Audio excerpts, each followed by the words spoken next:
یادداشتێک بۆ سەرۆکایەتی هەرێمی کوردستان، ئەنجومەنی دادوەری، سەرۆکی ئەنجومەنی وەزیران، داواکاری گشتی، سەرۆکایەتی پەرلەمانی کوردستان، ئێمە وەکو خانەوادە و خۆشەویستان و قوتابیانی شەهید دکتۆر وشیار نزیکەی 6 ساڵە چاوەڕێی بەڵێنی جێبەجێکردنی سزای لە سێدارەدانی بکوژانی دکتۆر وشیارین. بەڵام بەداخەوە دوای ئەو هەموو چاوەڕوانیە لە بری لە سێدارەدان بێشەرمانە بە بەرچاوی هەمووان و بە ڕۆژی ڕووناک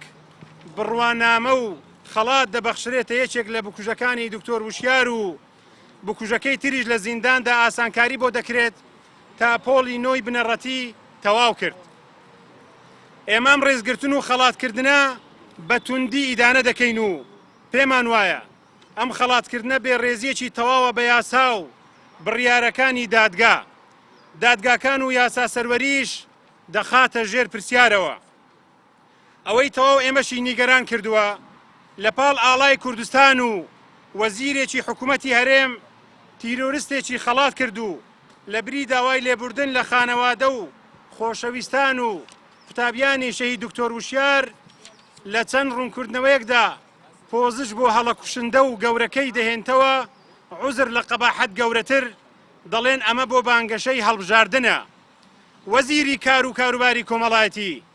خوێنی بەناحەق ڕژاوی شەهید دکتۆر وشیار زۆر لەوە گەورەترە بۆ بانگەشەی هەڵبژاردن بەکاربێت و هەڵبژاردنەکانی ڕابردووش لە ماوەی ئەم 5 ساڵەدا بەڵگەی حاشا هەڵنەگرن.